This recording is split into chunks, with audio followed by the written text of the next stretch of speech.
Tuforodebolsa.com, episodio 289. Damas y caballeros, muy buenos días y bienvenidos una semana más a tuforodebolsa.com, la web donde tenemos cursos de bolsa y estrategias para aumentar la rentabilidad de nuestros ahorros. Y eso lo hacemos con la fuerza que dan las 3 C que todos conocéis ya, de consultar, comentar y compartir decisiones de inversión. Además, ahora tenemos la hucha de los 300, una iniciativa en la que cada mes destinamos lo ahorrado, en este caso 300 euros, a la compra de un activo a muy largo plazo. ¿Elegido por quién? O elegido por vosotros, por la comunidad, por los que estamos en el foro. Querida familia, estáis todos invitados y estáis a un clic de invertir, como dice Arguiñano, con fundamento. Paco, muy buenos días, muy buenas tardes y calurosas. ¿Estás por ahí? Por aquí ando, Paco Pepe, intentando no deshacerme. Hace un calor tórrido por aquí. Estamos en el cocedero del verano, estamos en pleno verano ya, tío. Cada día lo odio más, tío. No lo puedo remediar. Venga, pues el tema de hoy precisamente va a ser un tema fresco, pero por allá por las narices, ¿verdad que sí? Sí, pero no deja de ser interesante. Yo creo que todo el mundo cuando antes de invertir se plantea ¿y qué hago? ¿Qué no hago? ¿Dónde invierto? El perfil que te dicen y toda la gaita esa. Pues bueno, pues lo vamos a tocar de nuevo. Así es. No ha pasado igual con el tipo de órdenes que hay en bolsa, que hemos tenido que hacer una píldora, aunque está por toda la web. E incluso tenemos un curso. Y aquí más o menos pasa lo mismo. Va a pasar lo mismo porque vamos a hablar de ETF, vamos a hablar de fondos, vamos a hablar de acciones. Pero no solamente las vas a definir, sino que vas a decir la diferencia, y bonos también, que hay entre cada uno de ellos. Y en función, para armaros, que también va a ser más cocida la cosa, más masticada, en función de nuestro perfil de inversor, Paco nos va a decir más o menos dónde encajamos más. Así es que, Paco, a pesar de ese verano, yo creo que hay que prestarle un poquito de atención a este podcast precisamente por el contenido del mismo, ¿no? Pues sí, la verdad que sí. Yo creo que es muy importante y la gente debe conocer las posibilidades que tiene en el mercado para poder diversificar sus ahorros y ganar un poquito de dinero, no tenerlo ahí y que la inflación se lo vaya comiendo y que cada vez tengamos menos poder adquisitivo con ellos. Venga, pues tírale, pero primero, Paco, déjame que dé las gracias a los compañeros o a los alumnos del foro que nos están ayudando este verano a hacer los podcasts, que son podcast veraniegos, y han estado con nosotros, pues eso, ayudándonos a dar contenido. Y que no somos asesores financieros ni damos ninguna recomendación de inversión. Ilumínanos, no digo otra cosa. Bueno, vamos a ver, vamos a perfil de riesgo. Yo creo que todos tenemos el mismo perfil.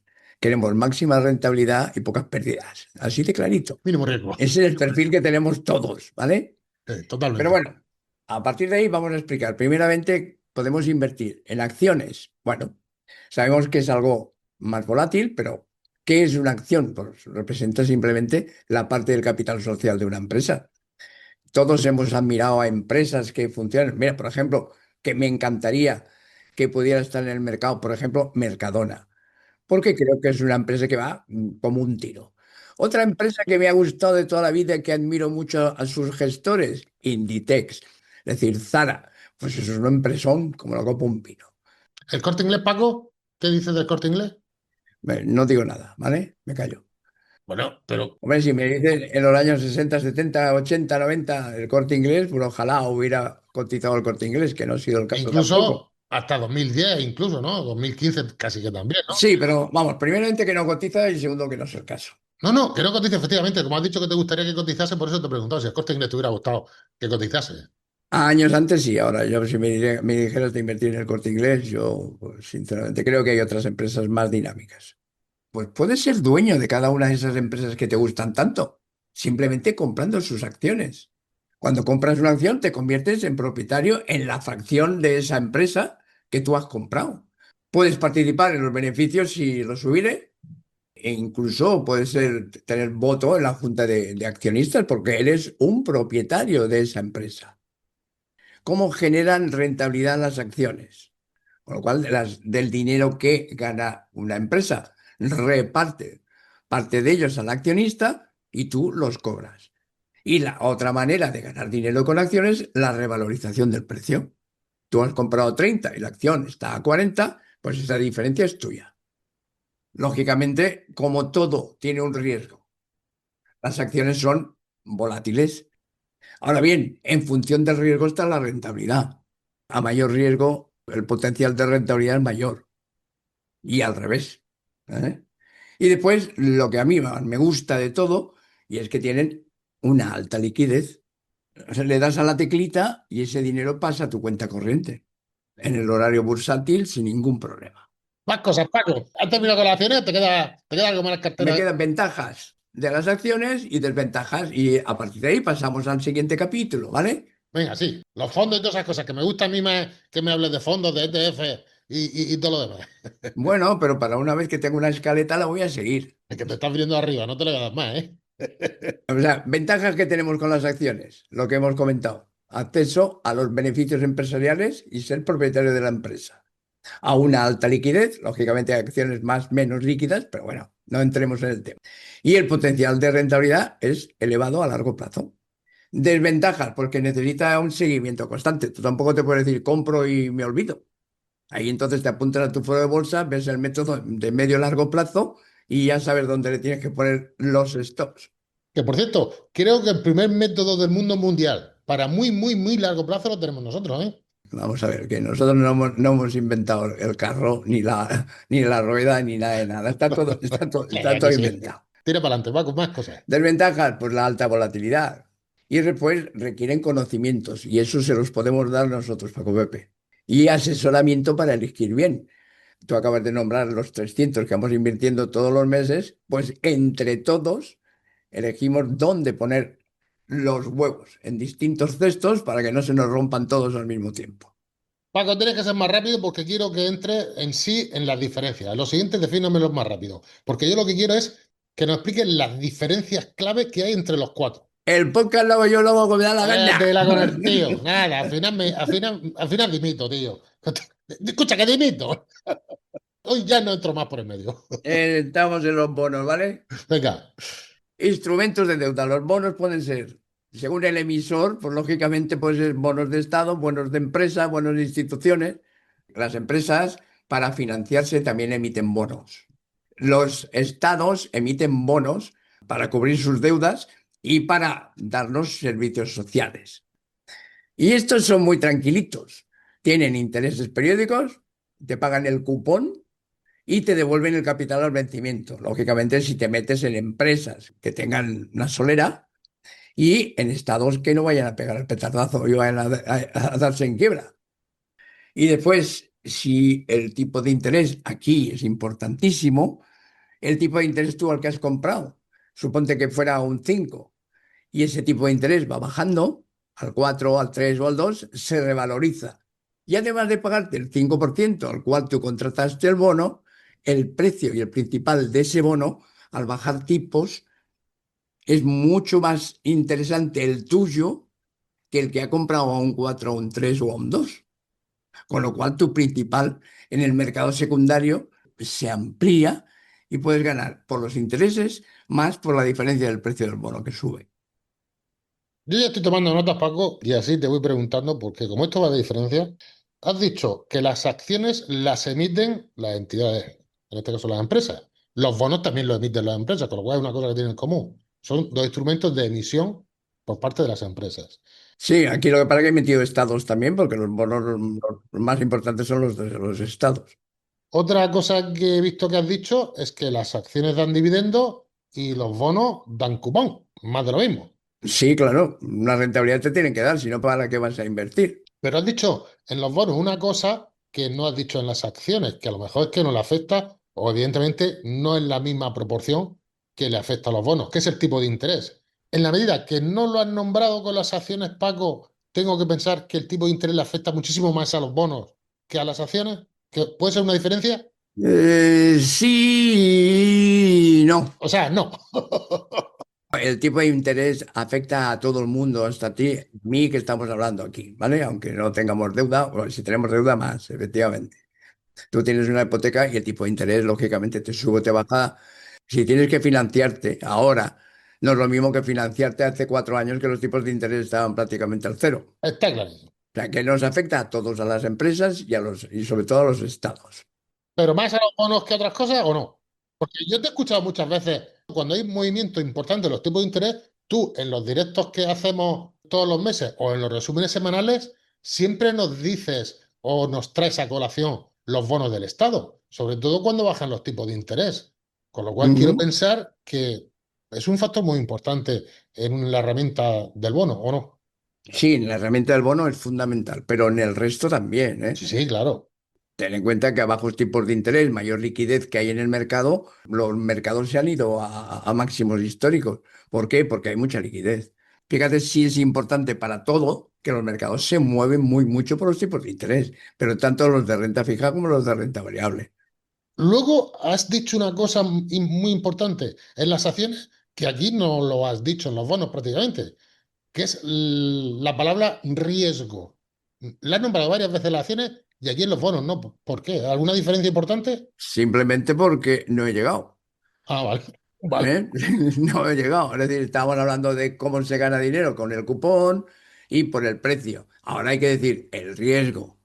Hemos dicho que hay mayor riesgo en las acciones y ahora el riesgo en los bonos, tanto empresariales como del Estado, son generalmente más bajos que las acciones. Aquí es muy importante la solvencia del emisor. Está clarísimo. Es decir, tú compras una empresa y por más solvente que sea, si tú compras deuda de Alemania, por decir un país, pues lógicamente tiene mucho menos riesgo un país como Alemania, que, hombre, todos podemos quebrar, evidentemente, pero es más fácil que quiebre una empresa que en un país. Después, el plazo depende, porque tú puedes comprar bonos a plazos de todo tipo, desde mensual hasta 30 años. Es decir, que el plazo normalmente en los bonos es de mayor duración.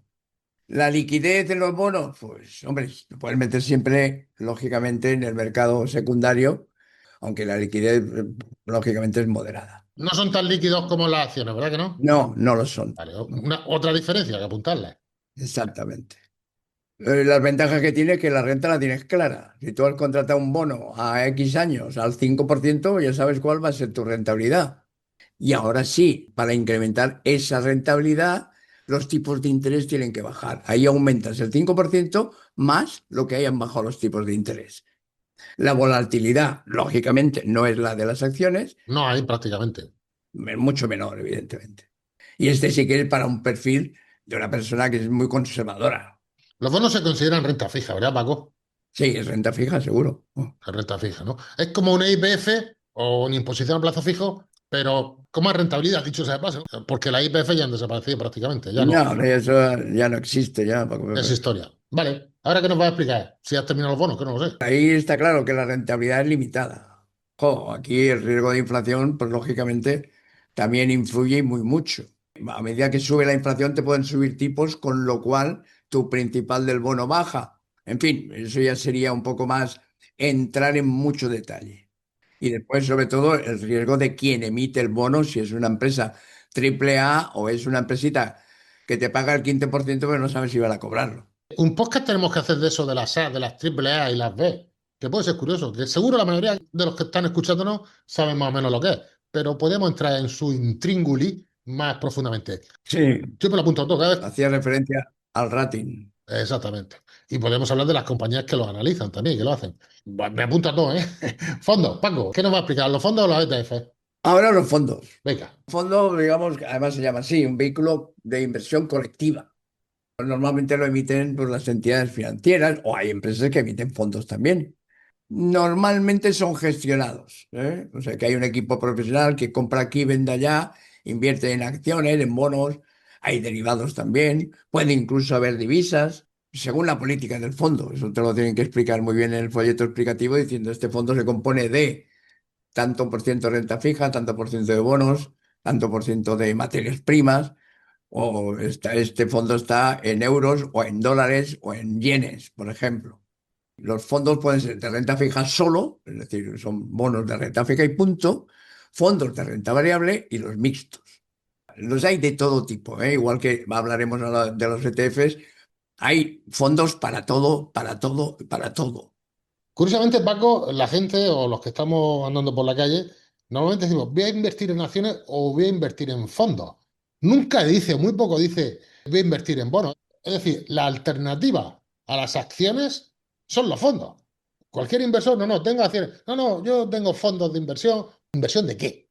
Muchos no Claro, saben. es que ese fondo también puede contener acciones. Exactamente. Un fondo de renta variable tiene acciones. A lo que voy, que son el plan B de las acciones. Plan A, voy a invertir acciones, voy a tener mi dividendo y voy a tener mi riesgo, voy a jugar con la volatilidad, voy a tener volatilidad, voy a hacer buy and hold, todo lo que ha dicho las acciones. Y el plan B o la segunda opción son los fondos, pero muy poca gente, o quizá ahora más, bueno, los bonos siempre han estado.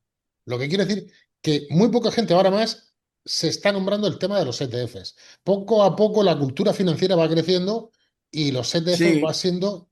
a eso me quería referir. Te iba a decir ahora cuando terminaras de hablar. Los fondos, digamos que han sido lo del desconocimiento. Pues cuando ha ido a una entidad financiera he dicho, oye, también hay algo de dinerete por el dinero que tengo en cuenta. Y mira, por el dinero que tienes en cuenta, no, pero si tú inviertes en un fondo tal cual, y esa ha sido la vía de meterse la gente por ahí. Pero que la mayoría después no sabe ni lo que tiene ese fondo. Exactamente. Ya la cultura va subiendo y ya la gente entiende el concepto de ETF, que nos lo va a explicar hasta ahora, por si alguno no lo sabe, que seguro que sí, y ya dice, no, no, yo quiero un ETF de, ay, de, muy bonita esa frase, quiero un ETF Sí. de, que componga esto. Pero bueno, explícanos, Paco, los ETF. Vamos a hablar de los fondos todavía, Venga, ¿eh? va. Diversificación automática, quiere decir, ni te enteras de lo que están cambiando por dentro. Lógicamente, todas las compras y ventas que se hacen dentro del fondo también las pagas tú. Lo hacen gestores profesionales, teóricamente. Supongo que sí. Es que si no sueltas la puntilla parece que no te... Vamos a ver, Paco, Pepe, es que conozco no sé, conozco la industria. Oye, Paco, estamos montando una pregunta. ¿Estamos montando nosotros un fondo con la historia esta de la hucha de los 300? Sí, es un pequeño fondo, evidentemente. Ah, vale, Es un continúa. pequeño fondo, sí. Desventajas que pueda tener este fondo, los fondos, las comisiones, la comisión de gestión, la suscripción y después el éxito que tengan esos famosos profesionales de los que hemos hablado. Y la falta del control directo, que a mí es lo que más me gusta. Es que yo quiero perder mi dinero yo solito, no hace falta que me lo pierda otro. Y la opacidad que hay en la composición, es decir, la gente... Tengo un fondo de rentabilidad extrema derivado de no sé qué, no sé cuánto, no tiene ni puñetera idea ni dónde está metido. ¿Qué quieres que te diga? A mí eso no me termina de convencer, pero bueno, oye, para gustos colores, y cada cual con su dinero hace lo que cree conveniente. Bien, por último, los ETFs, Paco Pepe, que tú ya querías llegar a los ETFs Sí, antes. Pues los ETFs. ya sabes que a mí me gusta hacer las casas por el tejado. No, pero no, si es lo mismo. Al fin y al cabo son productos lo uno y lo otro. Sí. Los ETFs están muy de moda, como tú bien decías, ¿eh? Pero es que son los fondos que acabamos de ver, pero esos están cotizados. Tú puedes entrar a internet y decir el ETF de fulanito de tal y ves la composición, cuánto le dedican a cada uno de los componentes que tienen dentro de este fondo. Son fondos de inversión tradicional, como los que acabamos de ver, solamente que cotizan y suben y bajan dentro del mercado bursátil, en el horario bursátil. Es más, Paco, si tú quieres saber, que lo hemos hecho precisamente la prueba tuya esta mañana, de lo que compone un ETF, se lo pregunté a ChatGPT y te dice de lo que compone el ETF, ¿verdad que sí, Paco? Lo hemos Por comprobado en ejemplo, directo. pero bueno, yo a ChatGPT hay que vigilarlo, ¿eh? Que de vez Eso en está claro. cuando te patina. Pero bueno, hay otras cosas, pero Sí, saca información de internet también, o sea que lo puedes ver así o así, pero se ve, se ve, se ¿eh? ve. De hecho, nosotros tenemos un canal en Slack de inteligencia artificial que se está usando con mucha frecuencia, o se está hablando con mucha frecuencia de ChatGPT y también de sus alucinaciones. Pero bueno, como simplemente por el medio te corto razonamiento y después tú te cabreas conmigo y con razón. Sigue hablando, Paco. No, vamos a ver, los ETFs es lo mismo que los fondos, pero cotizados. Y se compran y se venden como si fueran acciones. Vamos a ver, pueden replicar a un índice, pueden replicar a un sector, pueden replicar a bonos, como hemos hablado, a materias primas, a todo. Para todo hay ETFs. Simplemente son fondos que cotizan. Con lo cual tú le das a la teclita y no tienes ni que meter cantidades X, ni tienes un plazo ni ventanas de liquidez. Tú la liquidez la tienes constante. ¿Cómo generan rentabilidad los ETFs? Los ETFs como las acciones. Si se revaloriza el ETF, es decir, los componentes del ETF van subiendo sus cotizaciones, el ETF vale más. Y algunos también reparten dividendos. Eso te iba a preguntar, los dividendos, si las acciones o los activos financieros que componen el ETF reparten dividendos, el ETF también. Acumulan en el precio. Ah, vale. O sea, acumulan en el precio, que no es lo mismo que lo repartan, ¿verdad que no? Los hay de acumulación o de distribución. Los que son de acumulación acumulan en el precio y los que son de distribución te lo pagan. Que la mayoría son de lo primero que has dicho tú, ¿no? De Sí, la acumulación. mayoría sí. Vale. Cuando termine de explicar los ETFs, te iba a preguntar la diferencia con los fondos, porque los estás emparejando con bastante frecuencia. Si quieres ya, a la vez que vas hablando tú de ETF, me vas diciendo se parecen a los fondos en esto o si se diferencian de los fondos en esto. Si lo creo oportuno, ¿no? Porque luego te voy a preguntar las diferencias. Yo creo que una de ellas son precisamente los dividendos, ¿no? Que los fondos no dan dividendos, sí. Los fondos, pues si los dan tú no te enteras. O sea, que tú ten en cuenta que como primeramente no sabes los fondos en qué están invertidos, segundo no saben si los activos están dentro, reparten o no dividendos, pues yo qué sé. Aquí sí, aquí lo sabes. Vale, vale. El riesgo, el del fondo, un fondo normal y corriente tiene el mismo riesgo que un ETF, el mismo. El La mismo. única diferencia y más importante para mí es la fiscalidad. Pero tú puedes comprar un fondo que va con subyacente el Standard Poor's 500, por decir uno, o el IBEX, y puedes comprar un ETF relacionado igual. ¿Y qué ha dicho de la fiscalidad? ¿Qué ha dicho que era la más importante? La fiscalidad es muy importante. Lógicamente, en un fondo tú puedes traspasar el dinero de un fondo a otro y no tienes por qué pagar beneficios, digamos así, a Hacienda. Sin embargo, las acciones, momento compras y vendes, la diferencia la liquidas. Y en un ETF te ocurre igual que en las acciones. Por eso la gente lo suele meter en una cosa que se llama un monetario, que le dicen en el algo, le llama, pásalo a un monetario y después decides dónde invierte el siguiente paso, ¿no?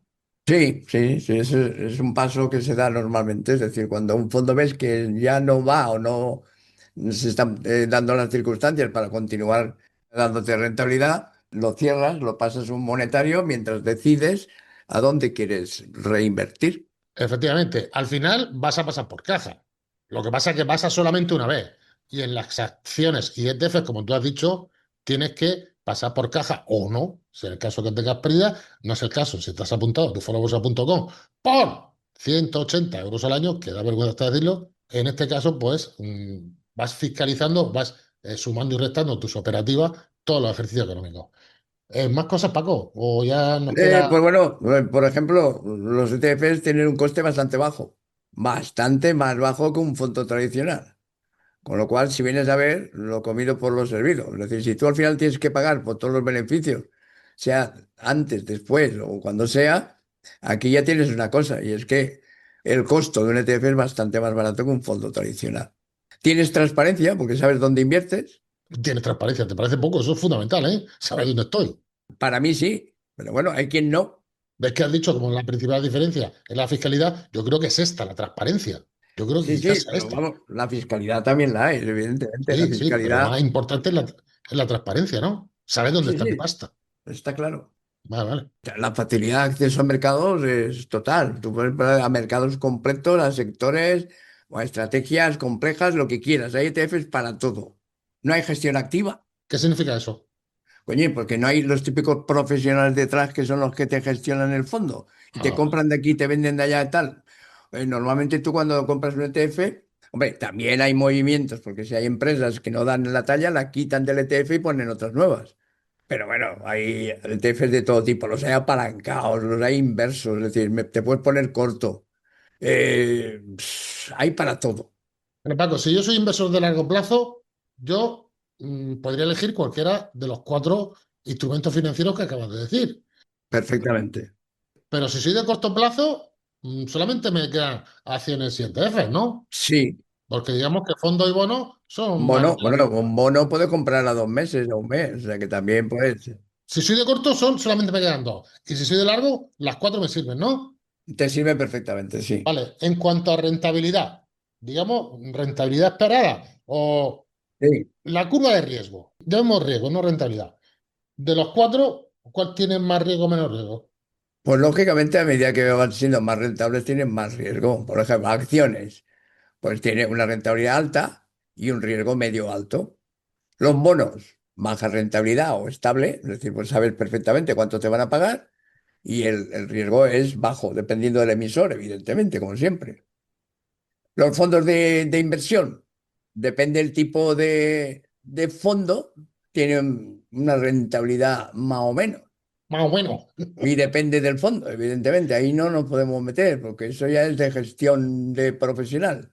Los ETFs, pues según el índice o el activo que esté dentro de ese ETF, más o menos como las acciones, pero más variado. Y si te pregunto por liquidez, Si me preguntas por liquidez, las acciones altísima, los bonos media, dependiendo del mercado secundario, evidentemente. Los fondos de inversión, pues ya sabes tú, las famosas ventanas de liquidez. Entonces, pues hay algunos que las tienen, otros que no, otros que penalizan si sales de él. Y los ETFs, pues nada, a diario, dentro de la cotización del mercado, tú le das a la teclita y ya tienes la liquidez ahí. Pero vamos, un ETF cotiza en el mercado, un fondo no. En bonos tienes el mercado secundario y en las acciones pues tienes igual que los ETFs que cotizan en el mercado. Tocas el botoncito. Liquidez depende del activo que vaya detrás de la acción, depende del activo que vaya dentro del ETF.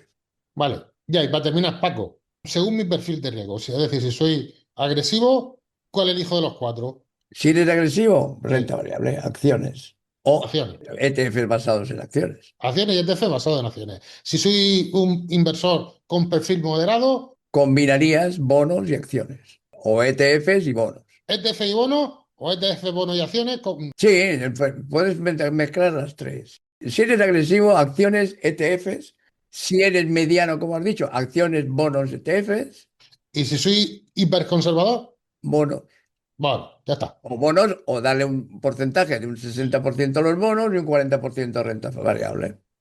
Renta variable, si soy súper conservador, ni la miro. La renta variable, ni la miro. De 70-30, lo que tú quieras. Bueno, oiga, Paquico, pues gracias por todo. Yo creo que está muy bien el podcast. Vamos a, como siempre, si os ha gustado, dar like, eso por supuesto, y compartirlo. No somos asesores financieros, también lo sabéis, ni damos nunca recomendaciones de inversión. Y vamos a terminar también con nuestro apoyo reiterado a los afectados por la DANA en la zona del Levante. Que se lo han cobrado un 11% del Estado. Vaya, ahí lo dejamos. Paquito, vamos a bañarnos, ¿vale? Vamos a ello. Recordad que estamos subiendo clases continuamente de cursos de opciones, que estamos trabajando en ello. Probablemente cuando escuchéis esto ya tengáis la Bull Ride, estamos trabajando en la mariposa, que son estrategias avanzadas con opciones. Ah, y Paco, ¿cómo se llama la del cuñado? Compra de call financiada con venta de put, ¿no? La estrategia del cuñado. La estrategia del cuñado, la semilla financiada con... Sí, que vimos también, que ya está puesta, creo, para los suscriptores. El combo. El combo. Un abrazo, tío. Otro para ti. Hasta luego, María, hasta luego. Hasta luego.